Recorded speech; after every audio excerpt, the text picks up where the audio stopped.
Fala pessoal do Facebook, é o seguinte, nós estamos iniciando a nossa live aqui no Facebook, vou pedir um minuto para vocês, enquanto isso o Lucas vai dar o boa tarde dele aqui, porque nós já passamos do meio-dia, e na sequência nós vamos entrar também no Facebook e no YouTube, no canal do Milton. Tudo bem, o Lucas? Tudo bem, Frank? Um abraço para você, para todo mundo. Quase pós-rodada, né? Meio de rodada do Campeonato Brasileiro. As coisas estão cada vez mais decididas dentro daquilo que ainda está em jogo no Campeonato Brasileiro.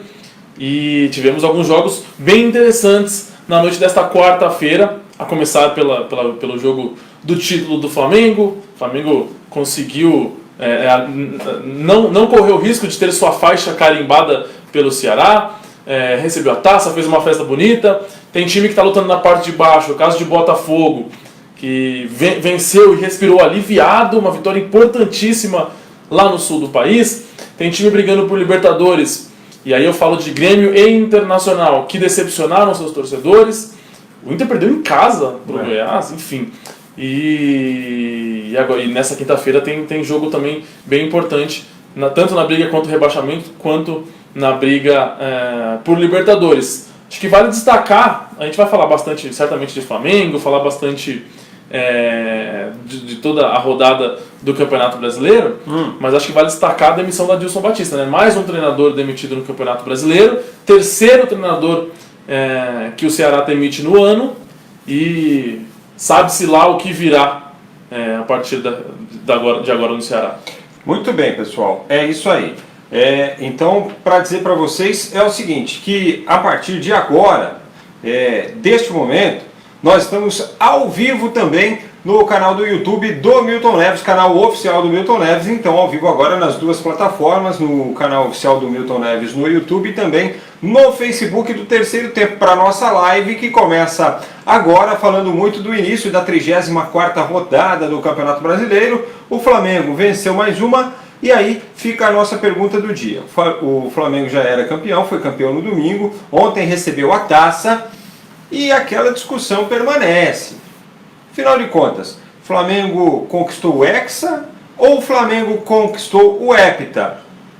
Olha, as artes por aí estão Flamengo, heptacampeão brasileiro, etc. e tal. Eu acho que o Flamengo tem aí 7 títulos, mas o título de 87 não é um campeonato brasileiro. Para mim, pessoalmente, Frank Fortes, o Campeonato Brasileiro de 1987, Campeonato Brasileiro, aquele organizado pela CBF, é do esporte.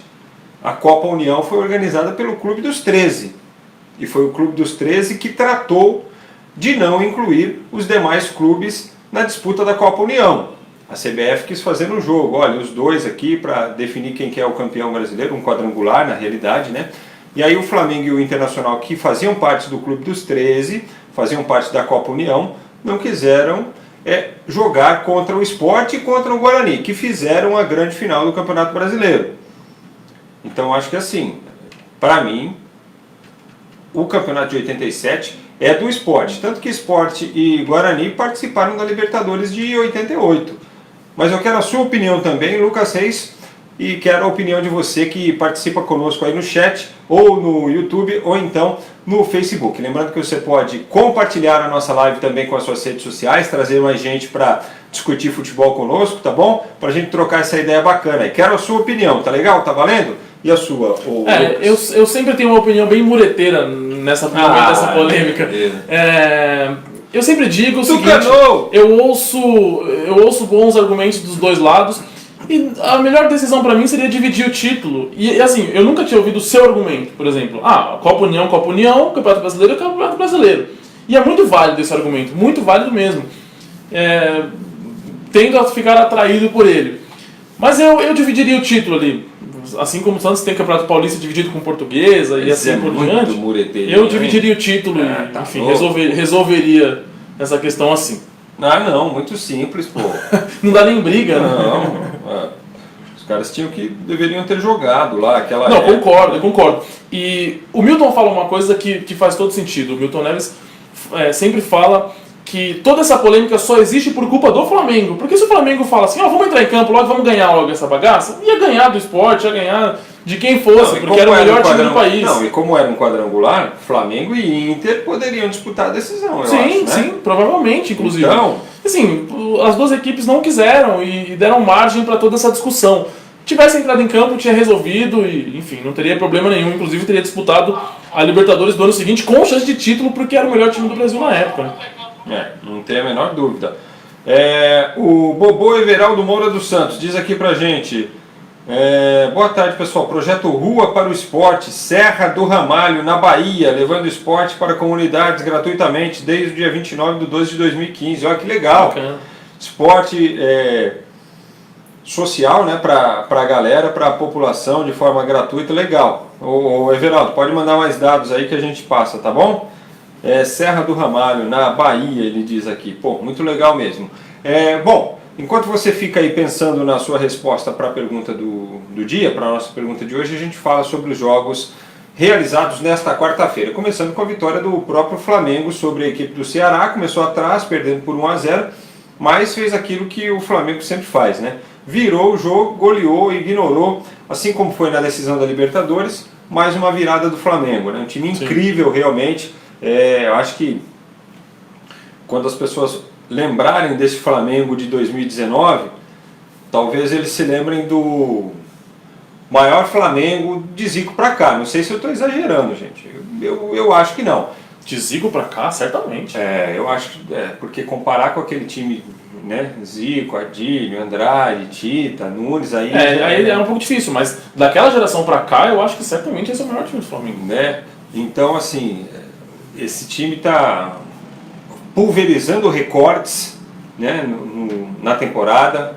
Tem 3 títulos, pode ganhar um 4º título. Tem gente que considera a Florida Cup título também. Aí já seriam 4 títulos conquistados e tem mais um Mundial para disputar no final do ano.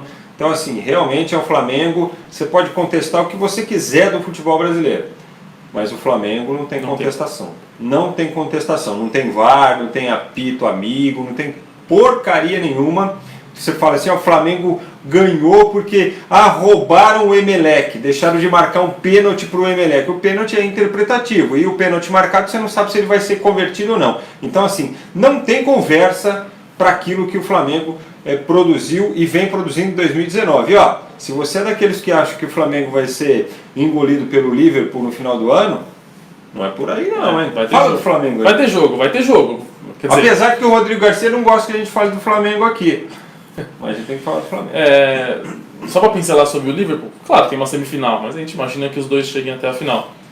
E pela primeira vez em alguns anos a disputa do Mundial vai ter jogo, assim, vai ser, acredito eu, que será equilibrado. Mas o Flamengo fez o que tinha que fazer. Bateu o Ceará lutando para não cair.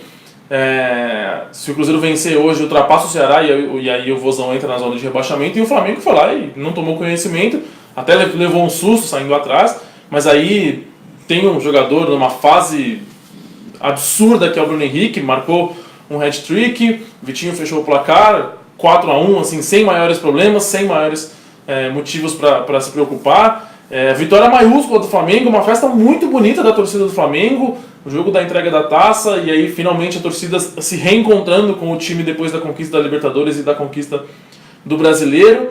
Agora o que me deixa em dúvida do Flamengo é o seguinte: o Flamengo vai ultrapassar a casa dos 90 pontos ou não vai?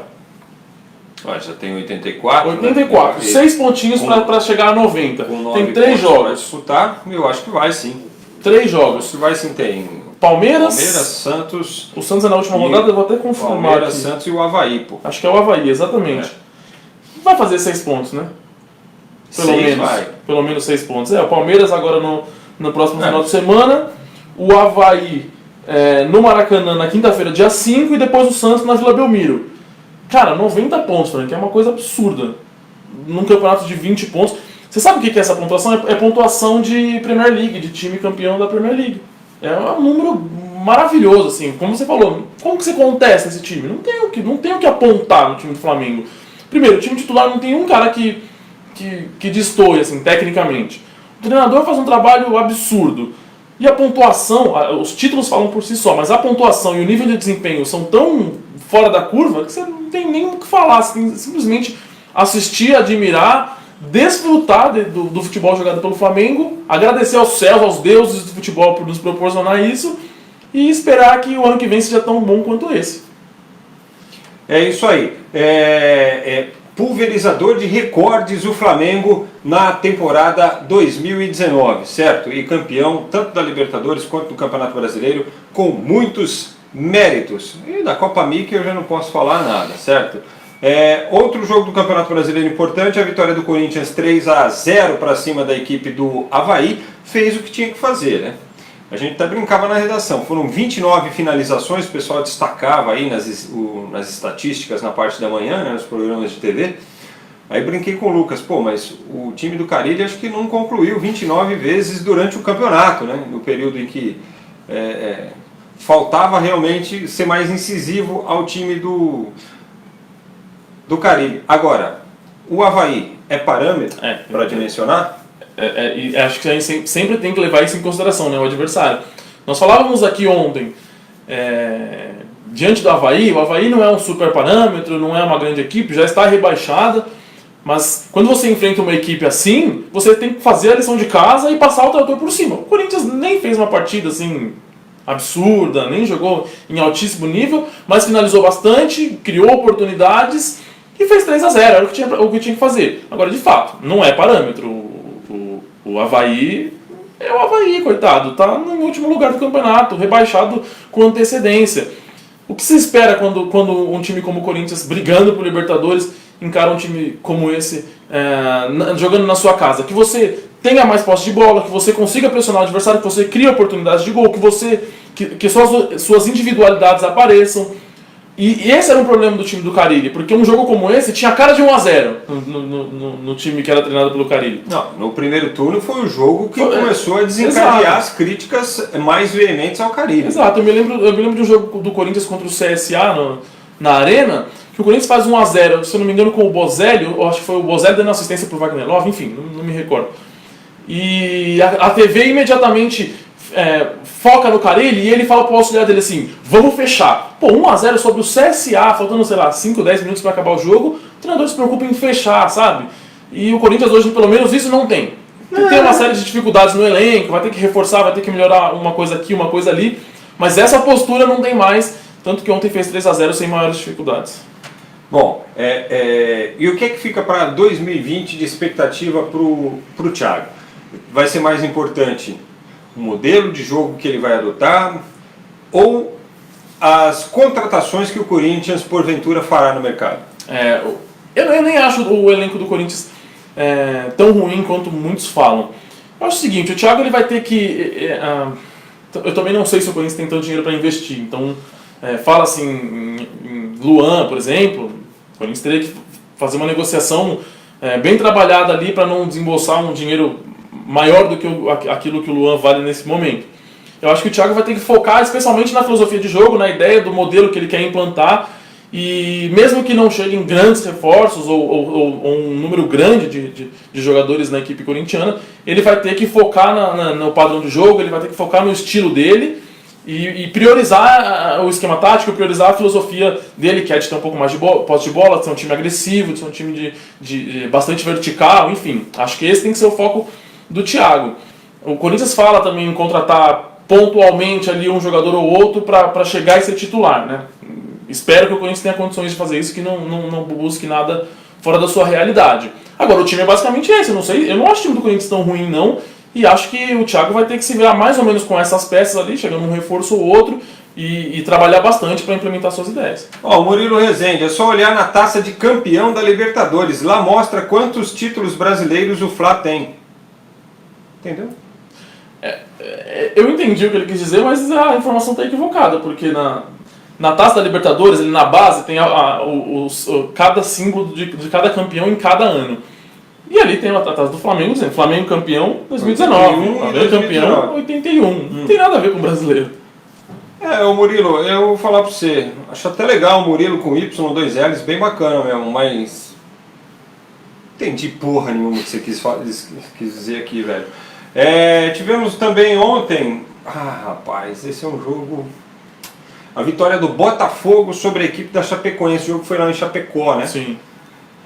E além de decretar assim, o Botafogo se distanciando da zona da degola, decretou também a queda da Chapecoense. E uma queda que vem um dia antes daquele acidente trágico que vitimou 71 pessoas, completar 3 anos. Hoje faz 3 anos do desastre da Chape. A gente diz 3 anos assim, foi na madrugada do dia 29 para a gente, né? Mas lá na Colômbia ainda era dia 28, né? Então o pessoal considera 28 como a data. Muitos eventos ocorrerão na cidade para lembrar daquela tragédia amanhã, lá em Chapecó. Estava vendo agora há pouco no Sport TV o rapaz de lá de Chapecó falando a respeito disso. Jornalista, me desculpe, não me lembro o nome dele. Mas hoje fica essa marca aí dos 3 anos do desastre da Chapecoense. E, coincidentemente, um dia depois da Chapecoense ser rebaixada pela primeira vez, desde que ela subiu para a primeira divisão, pela primeira vez ela é rebaixada para a Série B. Imagino que isso um dia poderia de fato ocorrer, né? Pela tradição da equipe, pelos recursos e tudo mais, mas foi um ano realmente no Campeonato Brasileiro muito difícil, muito complicado, né? Está sendo para a Chapecoense. O rebaixamento já era iminente, era uma questão de tempo. E fica essa marca triste, né? Porque seria uma data para você relembrar, claro, com tristeza, e olhar para frente e dizer, vamos honrar a memória daqueles que se foram naquele acidente terrível. E infelizmente coincide com o rebaixamento da Chape, que acabou ganhando um carinho do país inteiro, do mundo inteiro, né? O time inteiro foi embora, gente. É uma coisa assim, é inimaginável. Eu me lembro de acordar naquele dia com meu pai me ligando, era exatamente 10 para 6 da manhã, e falou assim, o que aconteceu com o avião da Chapecoense? Eu falei, não sei, estou dormindo. E, enfim, a partir dali o dia foi aquele dia trágico. E então é complicado, né? Sabe, a coincidência, essa coincidência do rebaixamento justamente ali na mesma data, na data próxima. Enfim, pensar que naquela oportunidade o momento era de alegria, né? A Chapecoense vinha a São Paulo, jogava com o time reserva contra o Palmeiras, porque iria disputar a primeira final internacional da sua história, a expectativa de repente conquistar a Sul-Americana. E coincidentemente agora o momento é de tristeza pelo episódio que se completa mais um ano, e também pelo rebaixamento, enfim, muito delicado.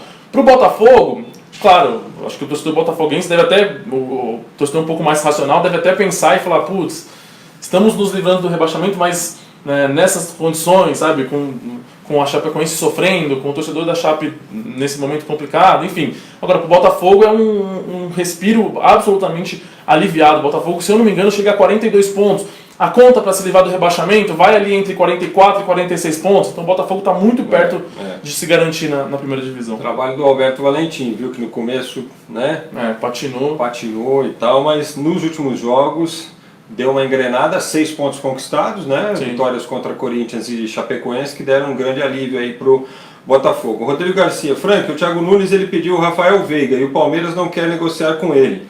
Interrogação. É verdade, o Palmeiras já pediu para empresários avisarem alguns clubes que com esses clubes não tem negociação, e o Corinthians é um deles. E não é só o Rafael Veiga não que interessa ao Thiago Nunes, com quem ele trabalhou no Atlético Paranaense. Ouvi dizer também como é que chama? O Thiago Santos. Thiago Nunes e Thiago Santos. O Thiago Santos também seria um nome que agrada muito o novo técnico do Corinthians. Mas enfim, fica para a próxima. E o Rafael Veiga pode ser o jogador mais valorizado do Palmeiras numa possível negociação nessa janela aí, pelo que eu estou percebendo, porque o Grêmio quer, o Sport já acenou também com a possibilidade de contar com ele, o Thiago Nunes gosta, o Fernando Diniz quer no São Paulo, porque trabalhou com ele também lá no Atlético Paranaense, enfim, é um jogador que tem um mercado aí, mas para São Paulo e Corinthians parece que não vai rolar não. Nós tivemos também ontem vitória do Goiás, importante sobre a equipe do Internacional. O Goiás, a gente achou que o Goiás não chegaria nessa briga aí da Libertadores e está chegando, hein? Lucas. Ô Frank, se você se lembra bem, ontem eu dizia que achava que o Goiás não brigaria diretamente para essa vaga na Libertadores, a não ser que conseguisse essa vitória contra o Inter, que era um confronto quase que de 6 pontos. O Goiás tem 49 pontos, é o nono colocado, o Inter é o primeiro classificado para a pré-Libertadores, tem 51. Então o Goiás entrou na briga. Eu achava improvável a vitória ontem, mas entrou na briga por uma pré-Libertadores. Exatamente, o Corinthians, que venceu ontem, tem 53.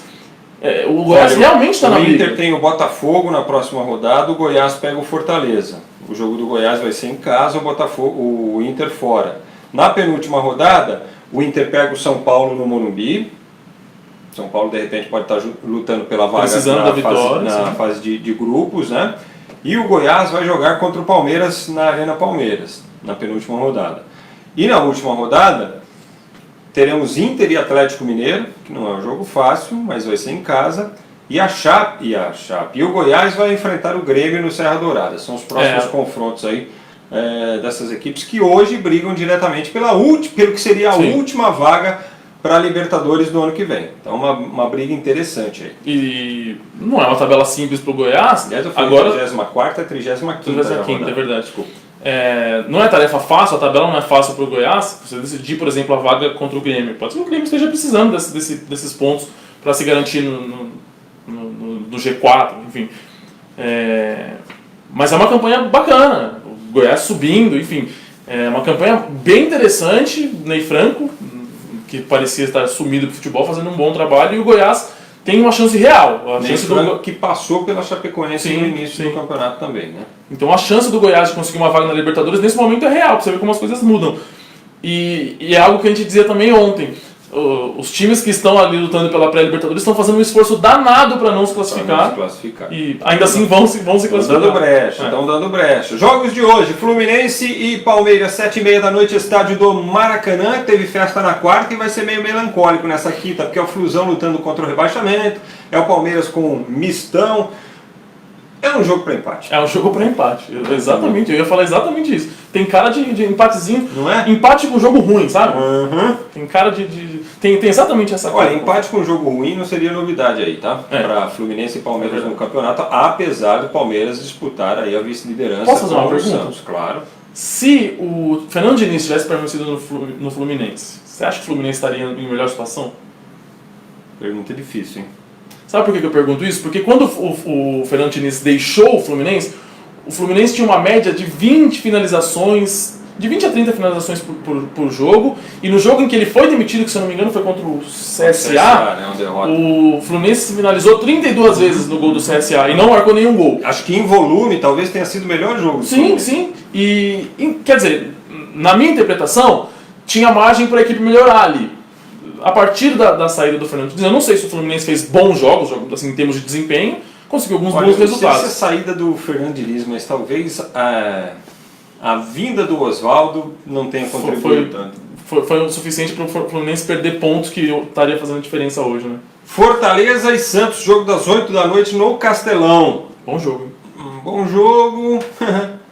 Olha só, se o Sampaoli deixar o Santos, o Rogério Ceni é um dos nomes cotados para substituí-lo, né, Lucas? Sim. Pelo menos assim, em termos de especulação. Eu mesmo já disse em outras oportunidades que se eu fosse o Santos, um dos nomes que eu analisaria para uma possível e provável saída do São Paulo seria o Rogério. Agora, o que é que você leu hoje num periódico argentino a respeito do futuro de Jorge Sampaoli? Um jornalista especializado em notícias, principalmente do Boca Juniors, mas divulgando que o São Paulo disse sim ao Racing de Avellaneda.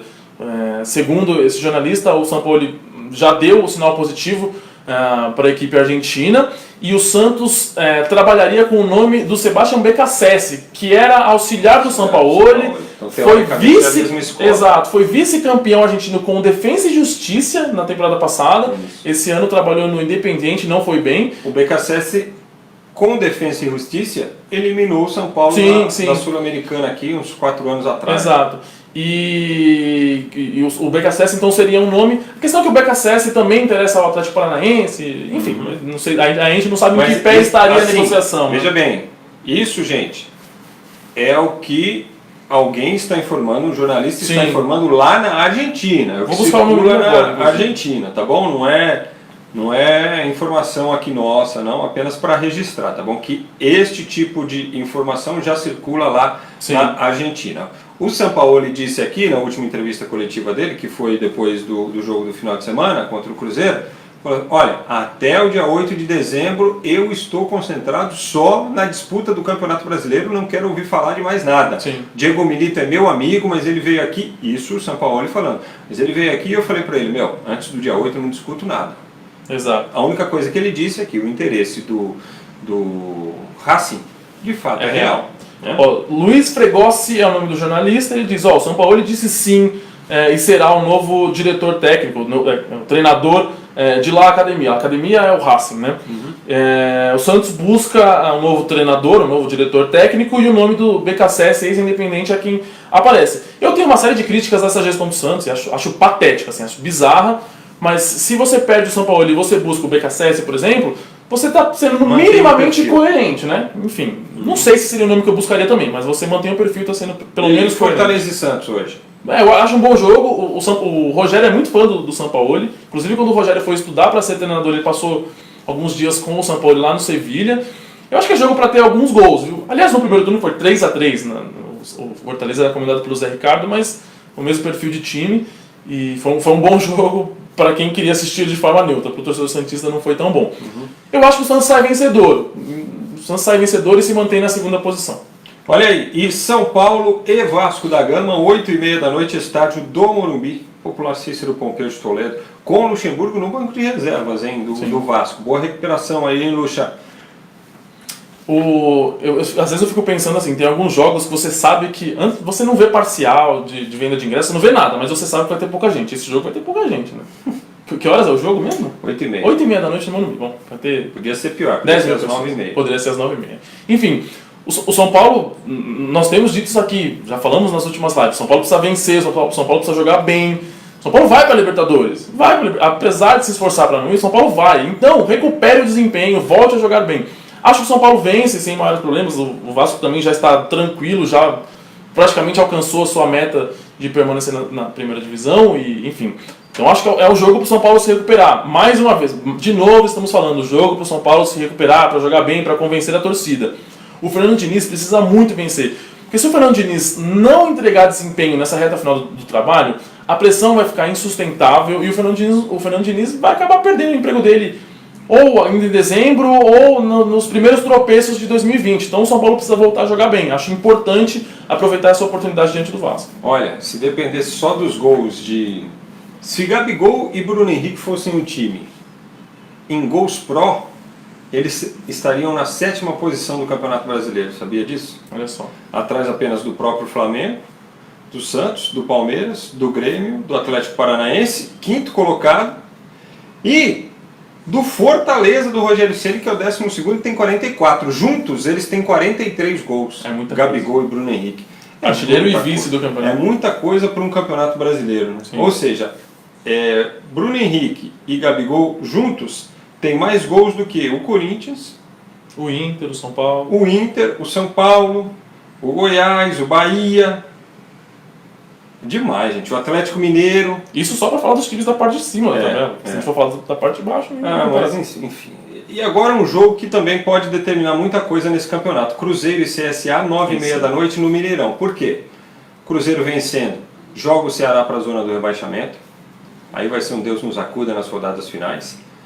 O Cruzeiro vencendo e o Fluminense vencendo, matematicamente o CSA também será rebaixado. Sim. Acho que é o jogo talvez o jogo da rodada, né? Porque envolve muitas equipes ali que estão vendo de fora.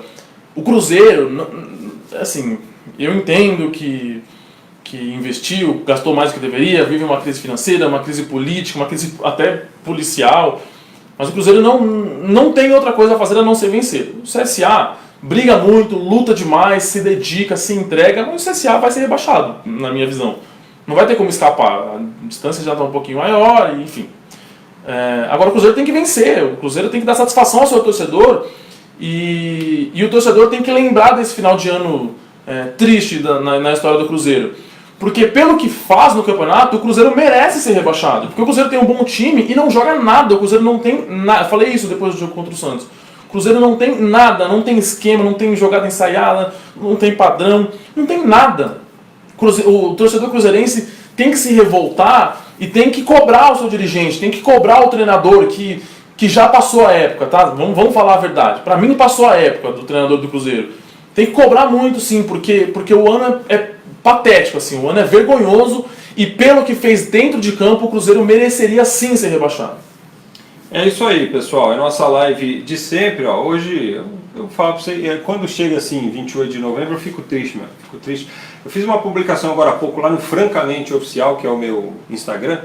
Se você quiser seguir aí ou dar uma olhadinha lá, tem uma foto da Rimena Soares, que é a comissária de voo, né? Comissária de bordo. Antes a gente falava aeromoça. Que estava no voo da Chape, é uma das 6 sobreviventes.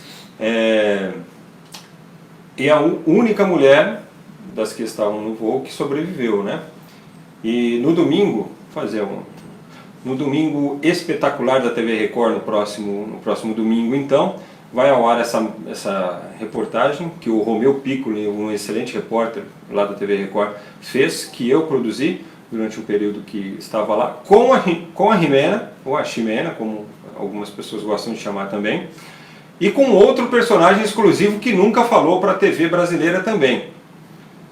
Então convido vocês para no domingo saber como é que andam essas pessoas, o que é que aconteceu de lá para cá na vida dessas pessoas e de outros personagens da tragédia da Chapecoense 3 anos depois, tá bom? Vocês podem acompanhar no Domingo Espetacular lá da TV Record. E depois da Fazenda, vai ter um Câmera Record também que nós humildemente produzimos, que também está relacionado à vida de jogador de futebol, mas é bem pesado.